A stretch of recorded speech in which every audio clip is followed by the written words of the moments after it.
सोहळ्याच्या आजच्या कार्यक्रमात उपस्थित असलेले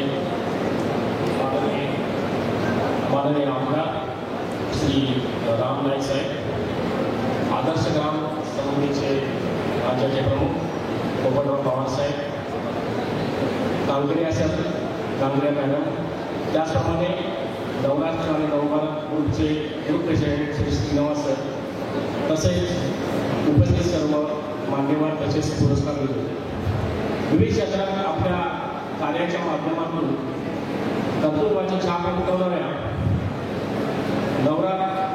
नवराष्ट्र या पुरस्काराच्या निमित्ताने जे उपस्थित असलेले पुरस्कार विजेते आहेत यांचे सर्वप्रथम अभिनंदन आणि त्यांना खूप खूप शुभेच्छा.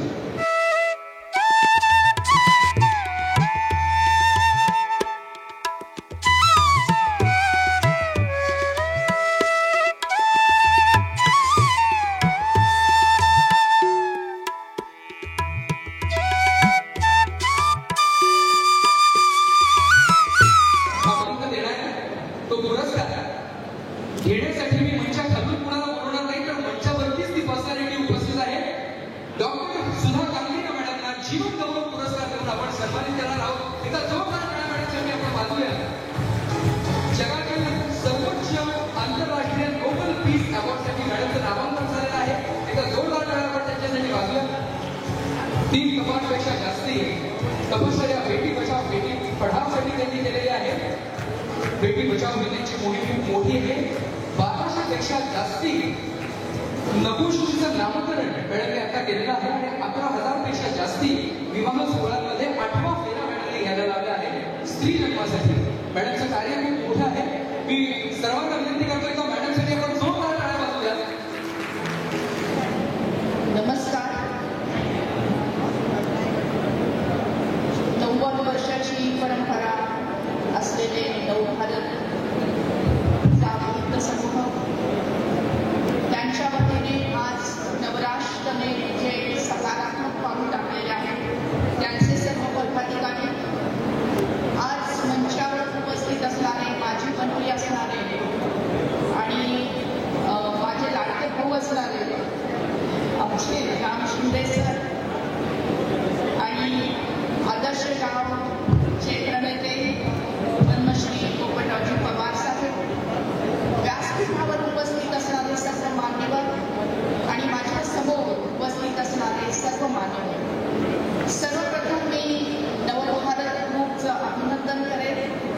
नवराष्ट्र वृत्तपत्राचंही अभिनंदन करेन की त्यांची ही परंपरा आहे, ही ज्ञानाची परंपरा आहे, सकारात्मक परिवर्तनाची परंपरा आहे. त्यांनी लोकशाहीचा 4था स्तंभ हा अत्यंत मजबूत केलेला आहे. वृत्तपत्राच्या माध्यमातून लोकशिक्षण आणि लोकजागरणाचा एक यज्ञ त्याने मांडलेला आहे आणि त्यासोबतच आज समाजामध्ये ज्ञानवंत, गुणवंत, कलावंत, कीर्तिवंत असणाऱ्या अनेक रत्नांचा इथे सन्मान केलेला आहे.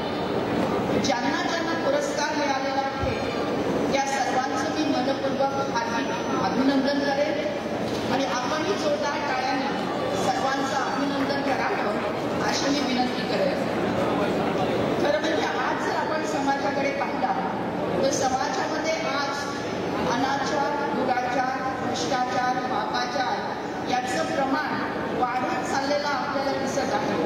परंतु इथे उपस्थित असणारे जे काही पुरस्कार ज्ञानवंत, कर्मवंत आहेत त्या सर्वांनी आपापल्या प्रमाणामध्ये आपापल्या क्षमतेप्रमाणे एक दिवा प्रज्वलित केलेला आहे आणि हा जो अंधकार टाकलेला आहे समाजामध्ये तो अंधकार दूर करण्याचा प्रयत्न केलेला आहे. म्हणतात ना की माना की अंधेरा घना है, माना की अंधेरा घना है, दिया जलाना क्या मना है, माना की अंधेरा घना है, दिया जलाना क्या मना है. प्रत्येकाला दीप प्रज्वलित करण्याचा अधिकार आहे. आपल्या कार्याच्यातून, आपल्या सेवेतून, आपल्या व्यवसायातून, आपल्या कलेतून आपण हा दीप प्रज्वलित करू शकतो आणि समाजाचा अंधकार हा दूर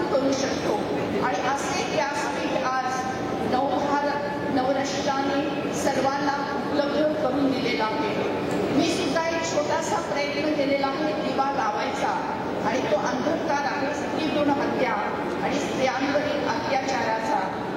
मला आठवते बहिणाबाईंची कविता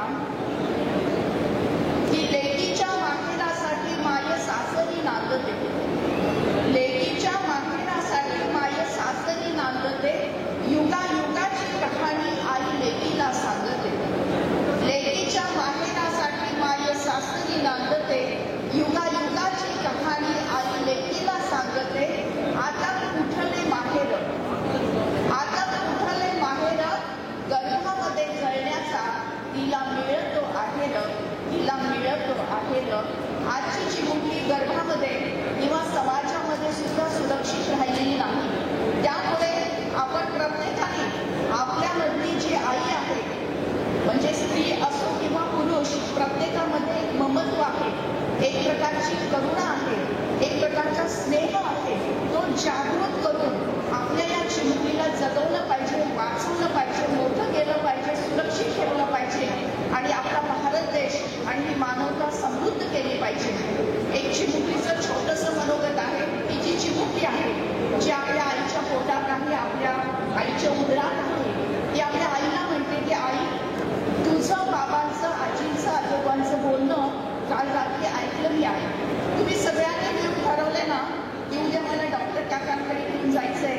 नको काय नको असं करू नको ग, मला डॉक्टर काकांकडे घेऊन जाऊ नको ग, मला डॉक्टर काकांची खूप खूप भीती वाटते ग, ते डॉक्टर काका मोठं मोठं शस्त्र घेतील, माझ्या डोक्याच्या चिंध्या चिंध्या करून टाकतील ग, इवलशे नाजूकशे कोमलशे माझे हातपाय आई तोडून टाकतील ग, आणि रक्तबंबाळ झालेला माझा हा देह आई उकड्यावर फेकून देतील, कुत्रे येतील, झडप घालतील, तोंडात पकडतील, गल्लीवर फिरवतील ग आई. माझ्या शरीरातून ठिपकणारं रक्त आई तू पाहू शकशील, माझ्या शरीराची झालेली विटंबना आई तुला सहन होईल?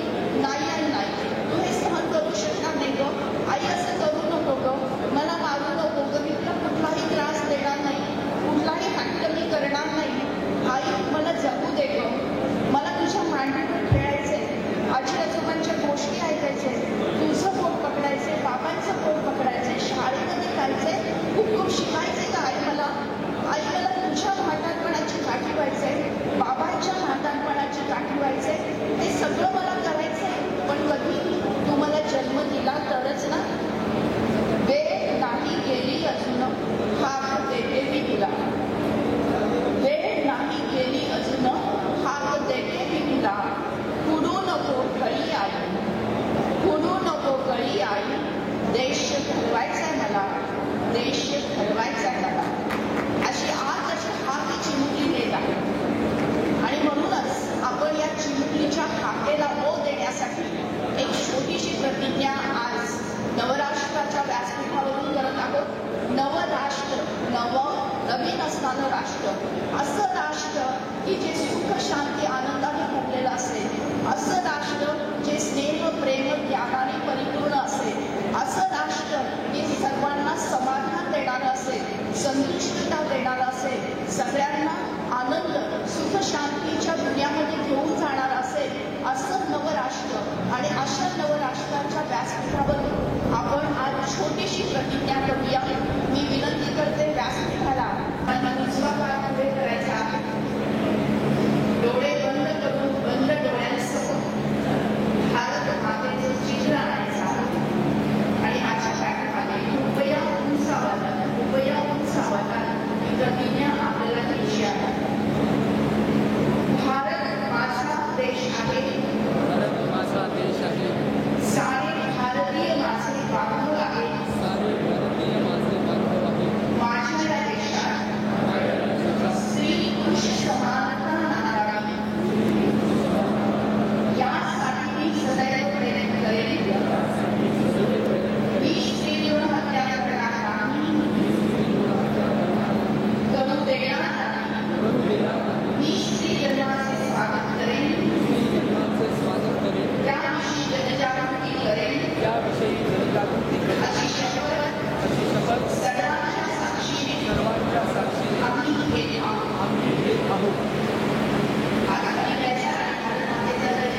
नवभारत ग्रुपच्या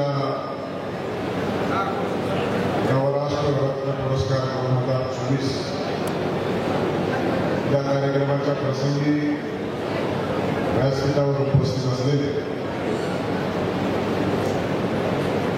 आमचे मित्र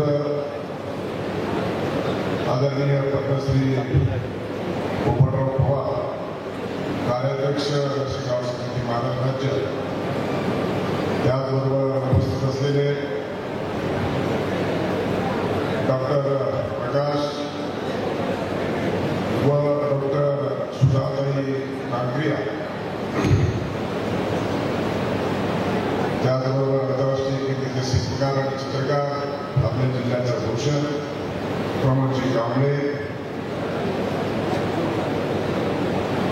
साहित्यिक तथा रचयिते डॉक्टर श्री संजय कळमकर, उपस्थित असलेले नवभारत आणि नवराष्ट्र ग्रुपचे ग्रुपवास्ते श्रीनिवास राव, कार्यकारी संपादक नवराष्ट्र संजय वल्मे, उपस्थित असलेले सर्व पुरस्कार विजेते, बंधू आणि भगिनी, या पुरस्काराच्या निमित्तानं वास्तविक करत असताना मुंबई साहेबांनी सांगितलं की शेवटी वर्तमानपत्र दररोजच्या दैनंदिन घडामोडी लोकांच्या पर्यंत पोहोचवणं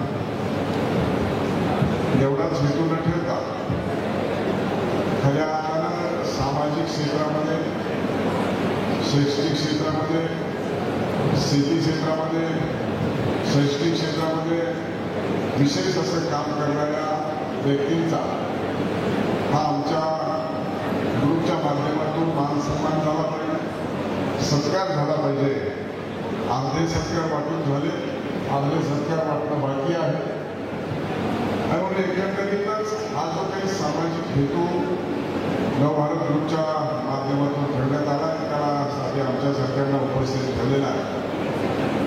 नवीन काम तर करत राहतो आपण, आपल्या स्वतःसाठी करतो, स्वतःच्या संसार आणि प्रपंचासाठी करतो, मुलांना आणि मुलींना आपल्या चांगल्या पद्धतीने घडवण्यासाठी सातत्याने योगदान देत असतो. आणि हे तर प्रत्येक जण व्यक्ती भारताचा किंवा देशाचा नागरिक म्हणून जन्माला आल्याच्या नंतर करतोच, परंतु जन्माला आल्याच्या नंतर आपण इतर सामान्य किंवा सर्वसामान्य व्यक्तीपेक्षा एक वेगळं काम करत आहोत.